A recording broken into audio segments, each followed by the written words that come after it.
السلام علیکم ناظرین، علی اردو اس چینل پر آپ کو خوش آمدید۔ کبھی کبھی انسان کی زندگی میں کچھ ایسے واقعات پیش آتے ہیں جب انسان وہم اور یقین کے درمیان پھنس جاتا ہے۔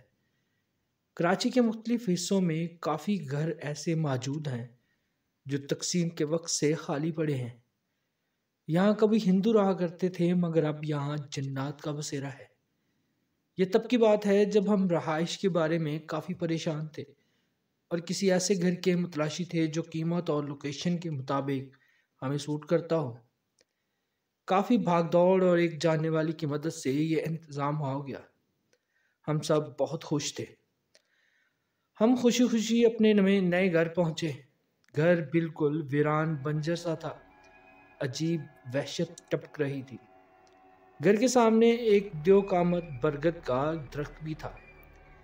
گھر تقریباً 20 سال سے بند پڑا ہوا تھا، اس لیے حالت کافی ابتر تھی۔ ہم سب بہن بھائی صفائی میں لگ گئے۔ کافی محنت کے بعد گھر کا کونا کونا چمکا دیا۔ فارغ ہونے کے بعد ہم سب نے شام کی چائے گھر میں بیٹھ کر پی۔ ہم سب بہت خوش تھے کہ ہمیں اپنی چھت مل گئی۔ ہمارا پہلا دن صفائی میں گزر گیا تھا۔ ہم سب جلدی سو جاتے تھے تاکہ صبح جلدی اٹھ کر اپنے تعلیمی اداروں میں پہنچ جائیں۔ بابا نے تمام دروازوں کو چیک کرنے کی ذمہ داری بھائی کو سونپی تھی۔ وہ آیت الکرسی پڑھ کر دروازہ بند کر کے آیا۔ ہم سب تھکے ہوئے تھے، اس نیند اور تھکاوٹ سے برا حال تھا، اس لیے فوراً سو گئے۔ دسمبر کی سرد رات تھی، گہرا سناٹا تھا۔ سردی کی وجہ سے سب لوگ اپنے اپنے گھروں میں دبے ہوئے تھے کہ اچانک دروازے پر ہونے والی تیز اور بلند آواز سے سب ہڑبڑا کر اٹھ بیٹھے۔ دروازہ مسلسل اور انتہائی زور سے پیٹا جا رہا تھا، جیسے اگر ذرا سی بھی لیٹ کیا گیا تو دروازہ توڑ دیا جائے گا۔ ہم سب سوتی جاگتی کیفیت میں ایک دوسرے کا منہ دیکھتے ہوئے باہر آئے۔ دستک کی آواز ایسی تیز ہوتی جا رہی تھی جیسے کوئی غصے میں بجا رہا ہو۔ ہماری والدہ بہت متقی، پرہیزگار اور بہادر خاتون تھی۔ انہوں نے بلند آواز سے پوچھا، کون ہے؟ کوئی جواب نہ آیا، مگر یہ دروازے پر دستک مسلسل ہو رہی تھی۔ امی جان نے 3-4 دفعہ پوچھا مگر کوئی آواز نہ آئی۔ میرے بھائی ڈنڈے لے ہوئے دروازہ کھولا تو ایک تیز اور گرم ہوا کا جھونکا آیا، جس کی تپش امی کے ساتھ ساتھ ہم سب نے محسوس کی، مگر وہاں کوئی نہیں تھا۔ بھائی نے باہر جھانکا، باہر گہرا سناٹا تھا۔ امی نے دروازہ بند کر دیا اور ہم سب کو کمروں میں جانے کی ہدایت کی۔ اس دن کے بعد روز رات کو 12 بجے یہی ہوتا اور یہی ہونے لگا۔ پورا بجے بجتے ہی تیز دستک شروع ہو جاتی۔ جب دروازہ کھول کر دیکھتے تو وہاں کوئی نہ ہوتا۔ امی جان سمجھدار خاتون تھی، اس لیے انہوں نے دروازہ بند کرنے کی ذمہ داری اپنے سر لے لی۔ 12 بجے کے قریب انہوں نے دروازے کے پاس آ کر بلند آواز میں پکارا، میں دروازہ بند کرنے لگی ہوں، جسے اندر آنا ہے آ جائے۔ پھر کچھ دیر بعد امی نے آیت الکرسی پڑھ کر دروازہ بند کر دیا۔ اس رات دستک کی آواز نہ آئی، جس سے امی کو اچھی طرح اندازہ ہو گیا کہ ان کے ساتھ اس گھر میں کوئی اور مخلوق بھی رہتی ہے۔ یہ اس گھر کا پہلا واقعہ تھا جو پہلے دن سے پیش آیا۔ اس کے بعد ایسے کئی واقعات مسلسل پیش آنے لگے۔ کچن کے برتن روز بکھرے ہوتے، پھل آتے تو غائب ہو جاتے، گوشت بھی اکثر غائب ہو جاتا۔ ایک بار تو اتوار کے دن ہم سب گھر پر تھے۔ ہم 3 بھائی تھے۔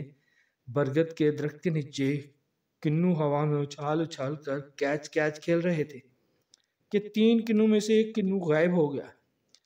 جب کافی دیر بعد گھرے تو کنو پر چاروں طرف جلی ہوئی انگلیوں کے نشان تھے۔ ہم سب کی چیخیں نکل گئی۔ کچھ محلے والوں نے بھی بتایا تھا کہ اس گھر میں کسی اور کا پہرا ہے۔ برگد کے درخت سے لال روشنی کے گولے ہمارے گھر کے اندر کی طرف آتے جاتے نظر آتے ہیں۔ ہم سب بہن بھائیوں کو بہت خوف آتا تھا۔ ایک رات بجلی نہیں تھی تو میں نے اپنے کمرے کی کھڑکی کھولی۔ گرمیاں تھی، ہبس بہت زیادہ تھا۔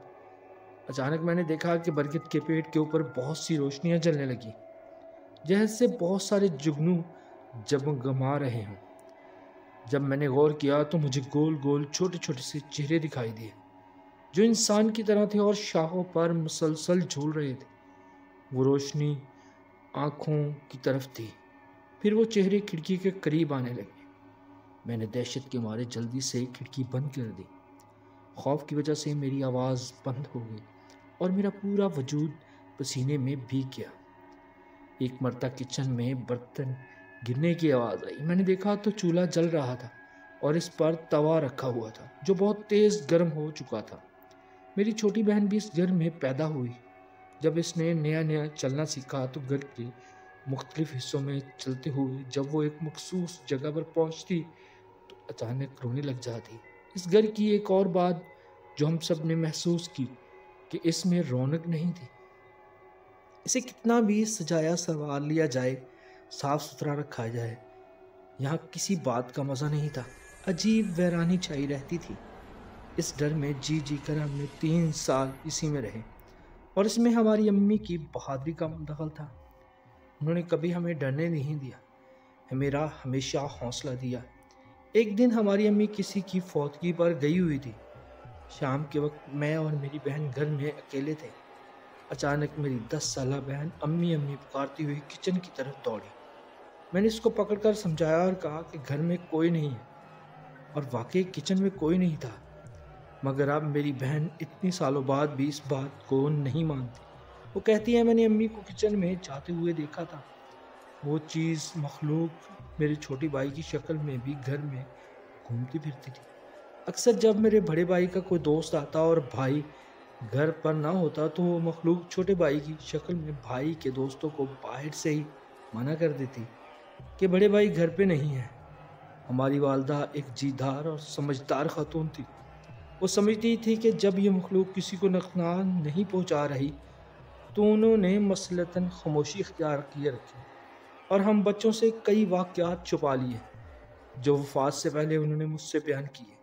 یہ بات بھی امی نے ہمیں بہت بار بتائی کہ ایک دفعہ میں گرمیوں کی وجہ سے ٹھنڈے فرش پر سو رہی تھی تو 2 کمروں کے درمیان جو چوکھٹ بنی ہوئی ہے وہاں امی کے پاؤں تھے۔